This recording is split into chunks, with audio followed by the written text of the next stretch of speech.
Welcome back to Check Out the Stat by your girl Treasure Wilson, aka Stat Baby. Gotta start by talking about how crazy this week has been. As soon as we talked to OJ and Los Olas, I know those pictures surfaced around the internet. Y'all keep tagging me in that. Then we gotta talk about the Warriors fight. I know we're gonna get to it. It was real crazy. And then Joe Smith's wife, Keisha, giving a massage. I know you guys weren't expecting anything that happened this week, and that's what it is. It's supposed to be unpredictable. I can't even tell you what's going on myself, but I can tell you about the Superwoman of the Week, who is also my guest.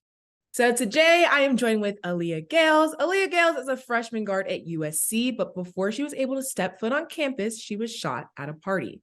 It was estimated she was shot 9 times, and her family thought basketball would be over. And just 6 days ago, she debuted in her first game since the shooting. So today I'm joined with Aaliyah Gayles.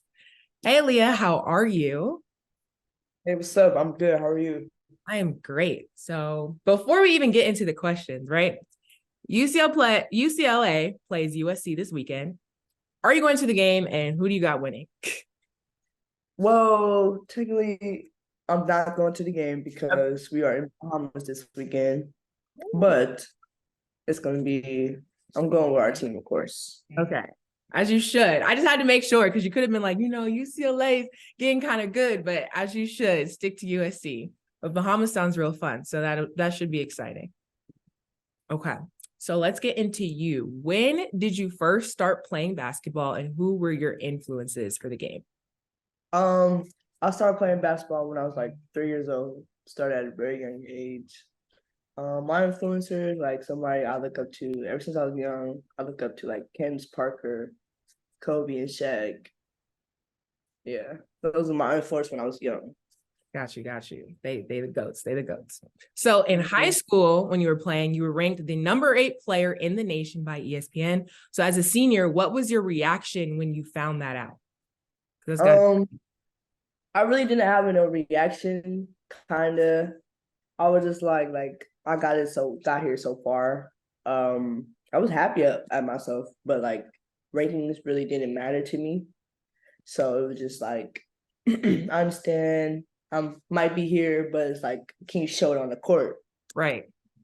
Mm-hmm. Action. And you stayed humble, which some people don't really do, but like, that's cool. You were like, okay, it's a number, but I still got to prove it and show y'all who I am, regardless of the ranking. So that's dope.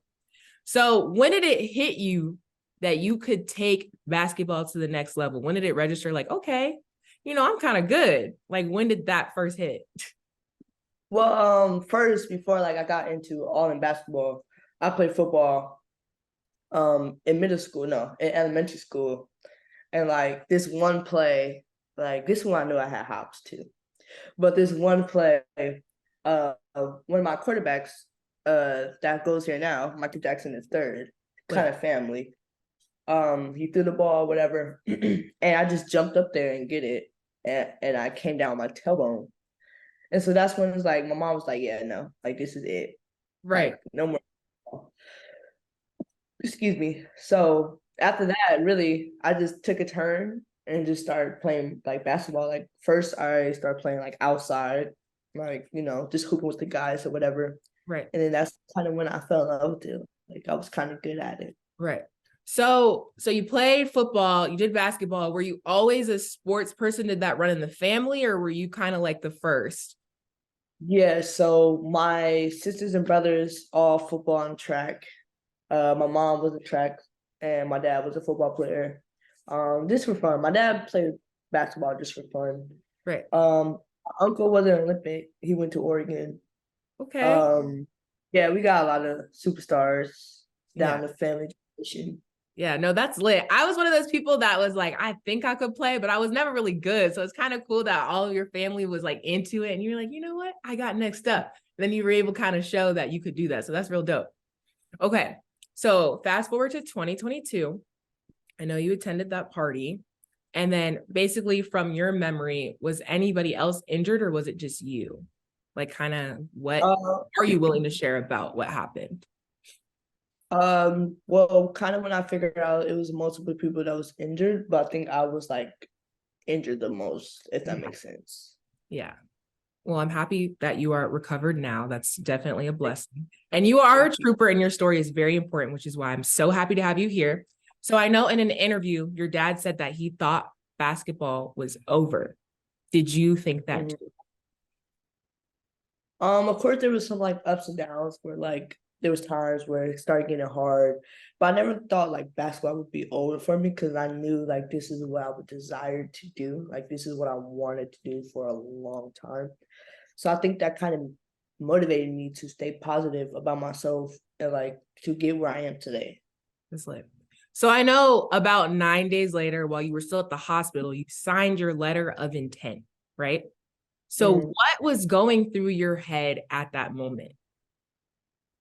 I'm going to college. That was I'm going to college. There's nothing else I can really like complain or like beg for more. Like that was what I wanted to do after high school, and I kind of did it in the hospital bed, but it was still important to me. Right. So what else, or was there one big thing that you felt like really encouraged you to keep going? Because this is when I talk about, different situations that happen. A lot of people are like, I'm going to rest. I'm going to take a step back. Like, what made you feel like, nah, like, I got this. I'm finna do this.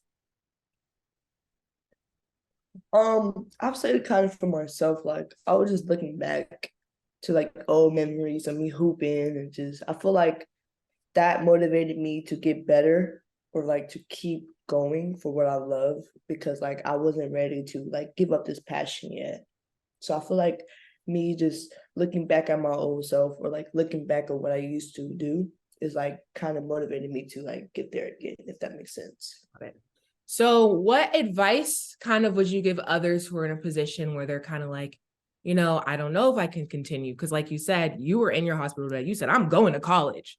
So what advice would you give to others who kind of start to have that doubt about their next steps? Yeah. So my advice I would give to others is always stay true to the game and never let fame or never let doubt get to you. You can defeat the odds. Yeah, that's a quote right there. That should be quote Aaliyah Gayles. You feel me? That got to be in a book. Okay. So moving along, on July 14th, 2022, you arrived to USC. So how was the transition from leaving home to going to campus? I could say it was fun, like the little traveling, little things. But then I could also say it was hard because like I was like minimized to doing anything, and it was just like showing around. It was very hard trying to get around this campus. Very. But the more I kind of just played along with my teammates, the more I kind of got used to it. They made me feel like very comfortable. So it was like wasn't no uncomfortable or like like, oh, I don't want to be here now. They made me feel home. I can say one thing about that. Yeah, it was just hard to get around sometimes. Not really nothing like major. Once I like kind of settled into my house or whatever, I felt like, more comfortable. Good. Yeah. Yeah. So I was going to ask, what's the environment like at USC? Like, how is it being a Trojan? Because I feel like that's one of them schools that like everybody wants to go to. So like, what was it like? How's life on campus? Like, what are some really cool things that you feel like you've got to do since being there? Yeah. I could definitely say USC is like the place to be. And it's so active, and like it's so everybody with good energy is around you. Like there's never like a lot of stuff going on because like everybody's so sweet and so helpful. Like it's a lot of resources here. Like you can get mostly anything done.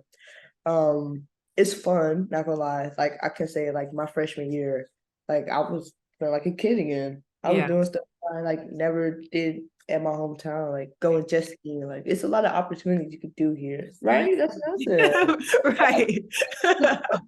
But yeah, it's like, and you meet great people. Like everybody's here is great. Like I know probably a lot of people say like, oh, famous people go to the school, yada yada, but they don't act like they don't like down to earth. Like it's really enjoyable to be at the school. So y'all all just be chilling, kicking it, hanging out. Just like you said, you'd be on the jet skis, which is great. Can you imagine college be like, yeah, I'd be on jet skis, this weekend. So you coming, popping out, doing a concert. People probably like, what? Right.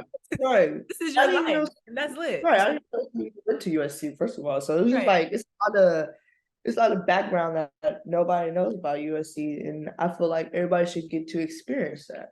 Right. No, that's super dope. So you guys are currently in season. Have you guys won all of your games so far? Because I think you have. We're doing 2. Yeah.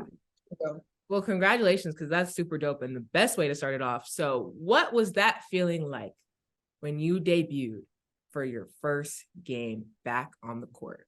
That feeling was so nervous-wracking. I'm not gonna lie. But like, it felt good. Like, I felt like a AG3 out there. I felt like I was born for this. Like, I feel like nothing happened. Like, it was just ready for me to go in and just do what I can do for the team. I don't know, the atmosphere was just so crazy. Like, that would make me get nerve-wracking because I see like a lot of people watching me and everything's on TV. But once I kind of start getting in the groove and like kind of getting comfortable back on the court, then like it's fun to be out there. That's dope. And I'm really happy for you. I know that's got to be dope.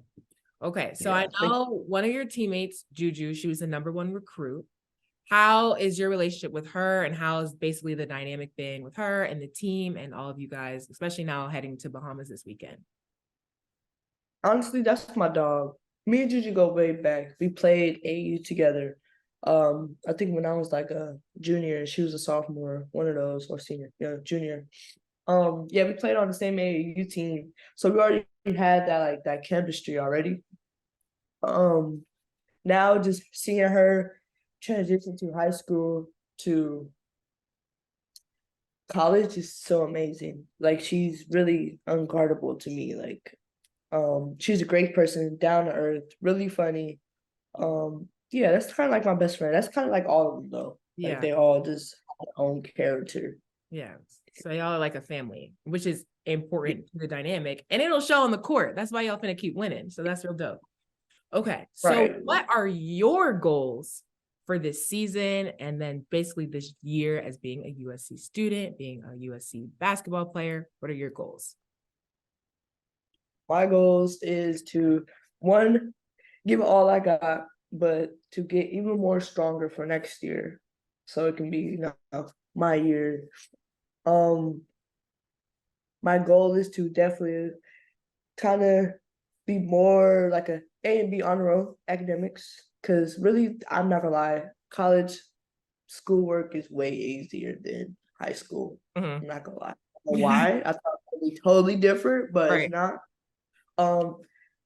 So I could say just getting better, getting stronger, getting healthier for the season, so I can have like even better season next season, and just keep striving in academics.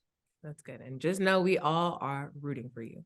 So lastly, I always end my segment interviews with this. Is there a woman that inspires you or that you look up to? Because I love to send positivity to other women. Yeah. I have a few. So one, like I said already, Candace Parker. Always been my role model since I was 3, literally. 2, Audra Wilson. It's because just how she got that dog in her. Right. And 3, my coach, Lindsay. She's definitely a role model to me.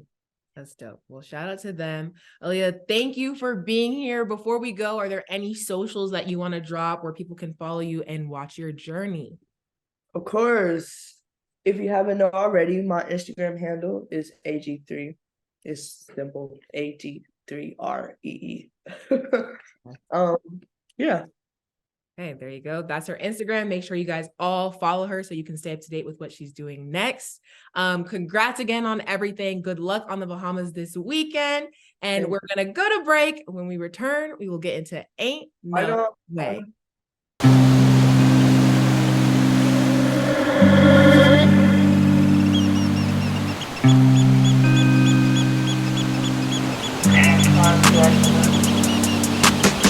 She called this thing about toxic.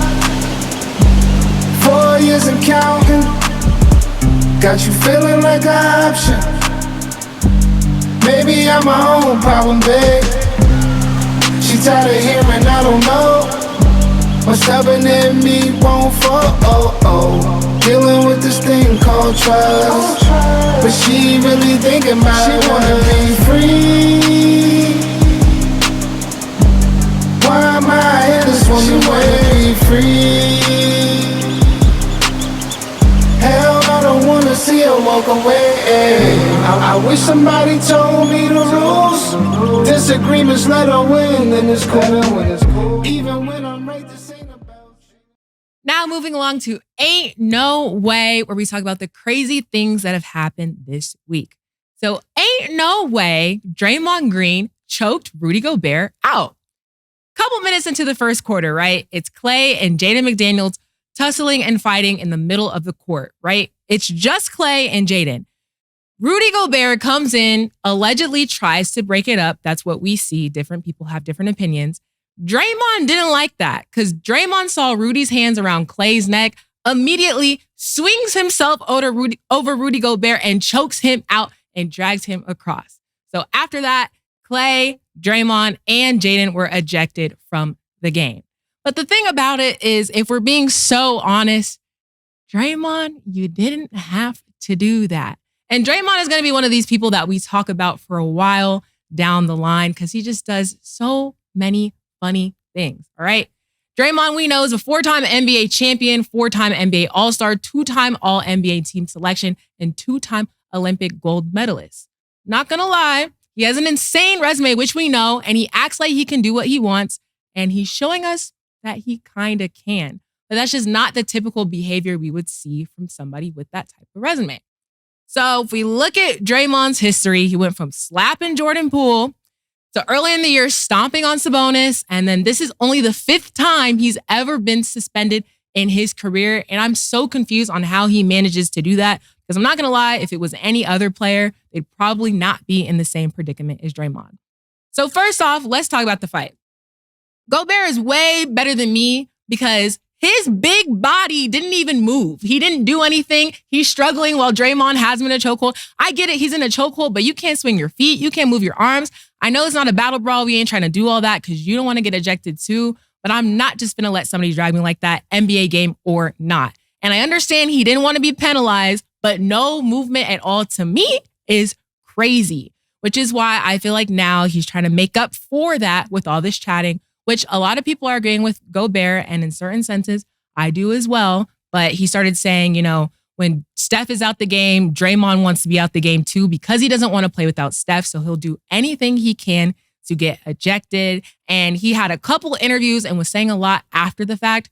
But at the end of the day, I can't rock with you like that, Rudy, because at the time you didn't say nothing, you didn't do nothing. And now you're trying to backtrack after the video is out. And now there are memes. Especially now that we know that Rudy Gobert got fined for the incident as well. If you were finna fine me regardless, if I was him, I at least would have did something, anything. But I digress.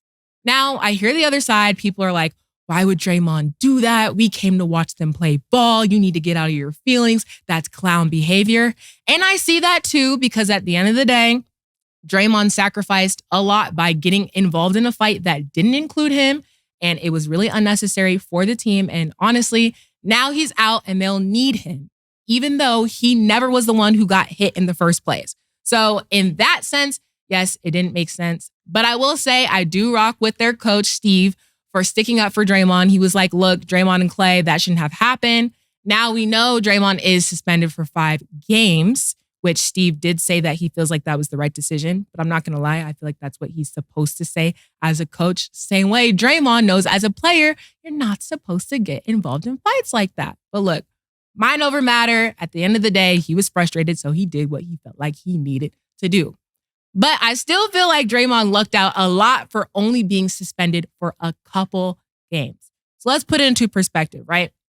Ja is suspended for 25 games without pay for flashing a gun on live.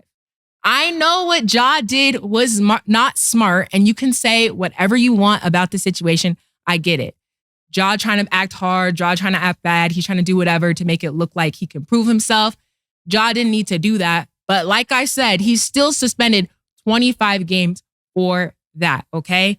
Draymond actually did physically put his hands on somebody, but Draymond is getting a lot more leeway. And if I was Ja, I would be feeling some type of way because you can't do nothing, and the Grizzlies definitely need him now more than ever. At the end of the day, it is what it is. Draymond typically gets a pass. I mean, that's just how Draymond is, and I think we love Draymond for it. But I think in this situation, we know, Draymond, you didn't have to do that. I understand how you felt, but now you got 5 games, and this is not what the Warriors need right now. But hey, he did it, and that's that. Moving along, ain't no way Charissa Thompson admitted to making up fake NFL sideline reports. So if you don't know who Charissa Thompson is, she's a sportscaster for Fox Sports, previously worked for ESPN, Big Ten Network, and a lot of other places. So in a very laid-back, chill interview, she admitted that she makes up sideline reports. She said, I would make up the report sometimes because A, the coach wouldn't come out at halftime or it was too late, and she didn't want to screw up the report. So she made it up. This is another one of those situations. Why would you say that? You know what I'm saying? You're telling on yourself. You know, if you're working for a job, that's like saying, yeah, I go to work, but I don't do the work. I don't show up to work. Knowing that your employers could potentially see that clip. To me, it didn't make sense. You got to chatting too much. And I don't know if that was supposed to be a little flex, like, yeah, you know, sometimes I don't actually do what I'm supposed to do, because now you got everybody in the journalism community looking at you crazy, because now everybody's looking at us crazy like we don't do our research. It makes us lose credibility. And I'm not sitting over here, I'm not going to lie, I'm not fired up and like, she needs to be fired. You know, a lot of people have done different things. I just felt like there was no reason for her to share that information because it didn't help her. It only hurt her. And now people are against her. And at the end of the day, I'm not going to lie, nothing is probably going to happen to her at all. Just seen her working for Amazon Prime Thursday Night Football. She's up at that desk and she's going to continue to be up at that desk. But at the end of the day, she should at least apologize, at least kind of like do the whole, you know, I shouldn't have said that. I don't agree with that behavior. Don't do that. That was something that I did at the time. She's just chilling. And now all these other reporters are speaking up and feeling some type of way. And I see why. So it makes sense why people are angry. Like I said, I'm not angry, but I definitely feel like that shouldn't have been said, shouldn't be done. And I promise you, a lot of us journalists do put forth a lot of work and effort. And I see why it's frustrating when there's somebody who's not doing their full job. Meanwhile, there's people busting their asses to get on screen, to be an on-talent personality, to do sideline reporting. And there's somebody over there not even doing the due diligence to get the right questions, get the right responses, and do the work. So, Charissa, you messed up and you pissing people off. Maybe you should say something about what you did. Let me know what you think. But now let's get into Tell Me What's Up. Now we finna get into Tell Me What's Up. Like I always say, the stats wouldn't be the stats without questions and opinions from you. So I asked y'all for y'all's hot takes and y'all told me what's up. So y'all wanted me to talk about Chet versus Wemby. So earlier this week, we saw the Spurs versus Thunder matchup, and it was supposed to be the battle of the big man. Okay, these are two of the tallest rookies in the league, and we was trying to see some shake. But I'm honestly not gonna lie, the matchup ended up being a lot more disappointing. Okay, they looked not as strong, they looked very flimsy, and it looked like they didn't really know what was going on. Now I'm not gonna lie. Previously, before I was vouching for Chet, I was like, Chet deserves Rookie of the Year. He had his injury last year. We want to see him have his comeback season. But Wemby just comes out looking more victorious, okay? I think Wemby also has more of that fear factor. We're seeing him go up against star players, and he's actually intimidating them. Not saying that Chet is not, but they are two very different situations, and Wemby is the one that looks like the star, okay? So Wemby's stats, he has over 18 points per game, 9 rebounds per game, 2 blocks. And his size is hard to match up against. Yes, Chet is tall too, but he's not as tall as Wemby. And you got to remember the Spurs have one of the worst defenses. I think people always look at Wembanyama to be the savior. Not going to say he always comes out being the savior, but we look to him for it. And Chet, it's not like we're looking at Chet to make all the moves for the Thunder. We're looking at Josh Giddey. We're looking at Shea. And they're going to continue to be those people. So Chet's not the first person that we look at. but Wemby is. And Wemby is continuing to make one of the biggest impacts on the team. And like I said, Chet is on the better team. The Spurs are really struggling right now. They're doing pretty good against, obviously, we've seen them beat the Suns twice. They're doing pretty good, but Chet is still not in that position to show that, I'm against Wemby. I'm the one to choose. He still has a lot more to prove. And that's why I feel like Wemby to be the winner. But I think a rookie that we do need to start looking at is Charissa Thompson. He's on the Pistons. He's leading rookies in rebounds per game. And he is the best defensively. If you watch a lot of his highlights and you watch how he plays, he's not afraid to go against those superstars. He's not afraid to say, look, I'm here on the court. What we doing? That he has that type of energy. That is what we want to see more from rookies. We always talk about people being a little bit more meaner, not being so humble. I think Charissa has that in him. We haven't seen it to its full extent. It is his first year, as it is with the rest of them, but he's the one who's showing that, look, I'm supposed to be here. This is my court, and that's what we want to see when we're choosing Rookie of the Year. Charissa is also averaging 12 points per game, 10 rebounds per game, and 3 assists per game. Don't get me wrong. I know it's not Wemby and Chet stats, but for him being a lot smaller and being on the Pistons, he is definitely putting up a good case. Now, another thing y'all wanted me to talk about was work-life access to NBA and players. Do we know too much about players today? That's just what happens with being on social media in general. I think we know too much about everybody today. You got close friends, people sharing stuff from close friends. You got Instagram, Twitter, Facebook, TikTok. In this day and age, people feel like they're obligated to have access to people's lives. And if you don't tell them something, they're expecting to know more. So I put the blame on us, because same way it happened when players are out for a reason and they don't want to disclose that information, here's us asking why. So we can't really get mad at the players for oversharing, because we're the consumers asking them what's up, asking them what the reason why they're leaving. And so that's why we're in this position. So, hey man, I know they're oversharing, but this is what we asked for, and that's what's going to happen. It's a lot of food for thought, but y'all can hashtag check out the stats so we can continue the discussion next week. And maybe your question or take will be featured. Thanks for hanging out with me and checking out the stats. I'll see y'all next week.